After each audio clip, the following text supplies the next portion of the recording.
So finally বাজারে শাওমির flagship লেভেলের, শাওমির না টু বি এক্স্যাক্ট, পোকোর ফ্ল্যাগশিপ লেভেলের স্মার্টফোন চলে এসেছে, পোকো X7 প্রো। ফোনটি দারুণ কিছু স্পেক্স আর ফিচার্সের সাথে বাজারে এসেছে। অ্যাকচুয়ালি কি কি থাকছে সেটা নিয়ে কথা বলা যাক। প্রথমে ফোনটার ডিজাইনের কথা বলে, this phone looks really interesting. ডিজাইনটা টিপিক্যাল পোকোর ডিজাইন which looks cool। এই ব্যাক প্যানেলের ব্ল্যাক এবং ইয়েলোর কম্বিনেশনের জন্য স্মার্টফোনটি দেখতে খুবই অ্যাস্থেটিক লাগে। স্মার্টফোনটি থেকে অ্যাকচুয়ালিতে গেমিং স্মার্টফোনের ভাইবস পাওয়া যায়।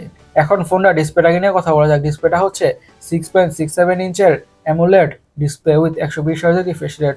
আরও থাকছে ডলবি ভিশনের সাপোর্ট এবং HDR10+ এর সাপোর্ট এবং 3200 নিটসের পিক বা ম্যাক্স ব্রাইটনেস। এই প্যানেলটিতে অথবা ডিসপ্লেটিতে যে কোনো ধরনের কন্টেন্ট ওয়াচিং এক্সপিরিয়েন্স হবে বা কনজিউমিং এক্সপিরিয়েন্স হবে ইমার্সিভ। ডিসপ্লেটিতে যে কোনো কিছু দেখে খুবই ভালোভাবে এনজয় করা যাবে, হোক সেটা cinemas, movies or YouTube videos, anything you সে।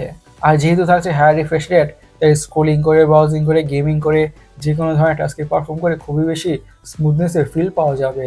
একটি ফ্ল্যাগশিপ লেভেলের ডিসপ্লে থেকে যেমন ধরনের কোয়ালিটি এক্সপেক্টেড, আশা করা যায় ফোনের ডিসপ্লেটা এক্স্যাক্টলি তেমনই হতে যাচ্ছে। এখন ফোনটির হার্ড অথবা চিপসেট নিয়ে কথা বলা যাক। পুরো ফোনটাকে পাওয়ার করছে মিডিয়াটেক ডাইমেনসিটি 8400 আলট্রা। এটি ট্রাইড অ্যান্ড টেস্টেড একটি powerful processor, to be exact powerful gaming processor. High লেভেলের গেমসগুলোকে ম্যাক্স আউট সেন্সে খুবই ভালোভাবে খেলা যাবে অথবা রান করা যাবে কোনো ধরনের ইস্যুস ছাড়াই। এবং day to day regular task, switching between apps, multitasking, social media using, এমন যত ধরনের রেগুলার কাজ আছে ফোনটা স্মুথলি খুব ইজির সাথে হ্যান্ডেল করে ফেলবে। সো ফোনটির পারফরমেন্স নিয়ে বেশি কথা বাড়াচ্ছি না। এখন ফোনটির র্যাম এবং স্টোরেজ ভেরিয়েন্টস নিয়ে কথা বলা যাক। থাকছে 8GB RAM, 256GB storage, 12GB RAM, 256GB storage, 12GB RAM, 512GB storage. আর অবভিয়াসলি এসডি কার্ডের মাধ্যমে স্টোরেজকে বাড়ানোর সুবিধা থাকছে না। এখন ফোনটির অপটিক্স বা ক্যামেরাকে নিয়ে কথা বলা যাক। ইউজ করা হয়েছে ডুয়াল ক্যামেরা, 50 মেগাপিক্সেলের primary sensor with PDF and OIS. Secondary camera হচ্ছে 8 মেগাপিক্সেলের আল্ট্রা ওয়াইড অ্যাঙ্গেল সেন্সর এবং ফোনটা ইউজ করা হয়েছে 20 মেগাপিক্সেলের সেলফি ক্যামেরা। একটি ফ্ল্যাগশিপ লেভেলের স্মার্টফোন থেকে আমরা যেমন ধরনের পিক্সেলস আর ভিডিও কোয়ালিটি এক্সপেক্ট, বা আশা করি এই ফোনটার পিক্সেলস আর ভিডিও কোয়ালিটি এক্স্যাক্টলি তেমনই হতে যাচ্ছে।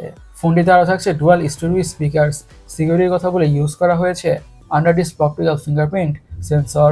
এখন ফোনটির ব্যাটারি নিয়ে কথা বলা যাক। পুরো ফোনটাকে পাওয়ার করছে 6000 mAh এর ব্যাটারি উইথ 90 ওয়াটের ফাস্ট চার্জিং এর সাপোর্ট। এই 6000 mAh এর ব্যাটারি থেকে ফোনটাকে মিডিয়ামভাবে ইউজ করলে খুবই ইজিলি 2 থেকে 2.5 দিনের ব্যাটারি ব্যাকআপ তো পাওয়া যাবেই, এবং সাথে প্রোভাইড করা 90 ওয়াটের ফাস্ট চার্জার ফোনটা ক্রেজি ফাস্ট ফুল চার্জ হয়ে যাবে। ফোনের কালার ভেরিয়েন্টসের কথা বলে এসব কালার ভেরিয়েন্টে পাওয়া যাবে। গাইস, আপনাদের পোকো X7 প্রো স্মার্টফোনটি কেমন লেগেছে অবশ্যই কমেন্ট সেকশনে কমেন্ট করে জানাবেন। আর আমাদের আজকের ভিডিওটি এই পর্যন্তই। আমি সৈকত, সাইনিং আউট।